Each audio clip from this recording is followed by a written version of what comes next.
आधीपासून मराठा आरक्षणाचं आंदोलन चालू आहे. 58 मोर्चे या आंदोलनासाठी झाले आणि त्या काळामध्ये जातीय तीड झाले नाही हे फार उल्लेखनीय आहे. आणि शांततेत ते मोर्चे पार पडले. त्या मोर्चांना मुस्लिम भावंडांनी सुद्धा अनेक ठिकाणी पाणी देणे असेल, त्याचं स्वागत करणं असेल, अशा सगळ्या गोष्टी केलं. मराठ्यांना आरक्षण मिळावं का? तर मिळावं, नक्की मिळावं, त्याच्यात काही दुमत नाहीये. पण त्याच वेळेला ओबीसींच्या आरक्षणाला धक्का लागावा का? तर नाही लागावा, तेही आरक्षण वाचलं पाहिजे. परंतु या दोनही आरक्षणासाठी लढणाऱ्या दोनही व्यक्तींनी मला असं वाटतंय की त्यांच्या आरक्षण आंदोलनाचा फोकस हललाय आणि तो फोकस हलून तो व्यक्तिगत पातळीवरची चिखलफेक चालू आहे ती अत्यंत वाईट आहे.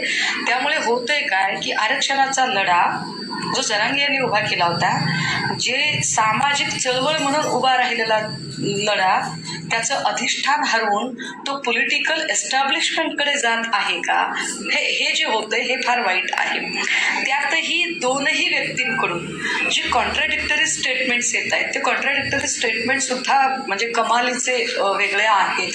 जसं की मनोज जरांगे सांगत आहेत की बाबा आम्ही मागास आहोत, आम्हाला आरक्षणाची गरज आहे. मुळात स्टेट्स अँड मायनॉरिटीज नावाच्या पुस्तकामध्ये 1930 साली डॉक्टर बाबासाहेब आंबेडकरांनी जी आरक्षणाची व्याख्या सांगितली होती त्यात असं म्हटलं होतं, पिढ्यानपिढ्या ज्यांचे जगण्याचे अधिकार प्रस्थापित व्यवस्थेने नाकारलेले आहेत ते अधिकार त्यांना परत देऊन जगण्याच्या स्पर्धेत निर्धोकपणे उतरण्याचं स्वातंत्र्य प्राप्त करून देणं म्हणजे आरक्षण. म्हणजे हे आरक्षण सामाजिक मागासलेपणावर आधारित होतं, त्याच्यात आर्थिक निकष कुठेही नव्हता. पण तरीही मागच्या 2 दशकात आर्थिक मागासलेपणावरून आरक्षण देण्याची एक मागणी जोर धरायला लागली आणि आता त्यानुसार आरक्षणाचं आंदोलन उभं राहिलं. त्यालाही काही हरकत नाही.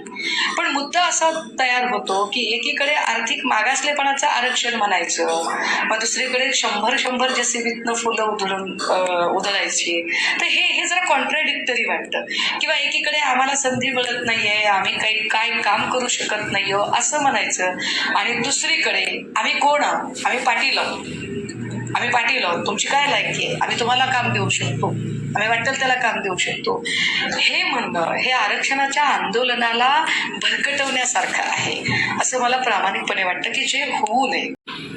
महाराष्ट्रामध्ये मराठा आरक्षणाचा जो मुद्दा आहे तो अंतिम टप्प्यात आलेला आहे. मनोज जरांगे पाटील सुद्धा जे आहे ते निस्वार्थीपणे राज्यभरात काम करतायत. राज्यभरातील मराठे जे आहेत ते पेटून उठलेले आहेत आणि सध्या जे आहे ते आपल्या समाजासाठी आर्थिक मागासलेपण जे आहे आरक्षण मिळवण्यासाठी मराठा समाज जो आहे तो अनेक ठिकाणी जरांगे पाटलांचं स्वागत जे आहे ते खूप मोठ्या उत्साहात करतोय. मग कुठे हत्ती घेऊन येतात, कुठे 100 जेसीबीने जे आहे ती फुलांची उधळण होते आणि हे जे आहे ते आपल्यासाठी कोणीतरी निस्वार्थीपणे काम करतंय म्हणून मराठा समाज जो आहे तो अशा पद्धतीचा उत्साह दाखवत आहे.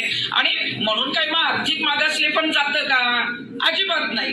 हे कुणीतरी याचा जर संबंध जोडत असेल तर मला वाटतंय की त्यांचा अभ्यास कमी आहे किंवा त्यांचा मराठा समाजावर जी आहे ती पहिल्यापासून असलेली चीड आहे. मराठा समाजामध्ये जरांगे पाटील असतील किंवा अनेक कोणी असतील, पाटील आडनाव लावायची गरज नाही हो.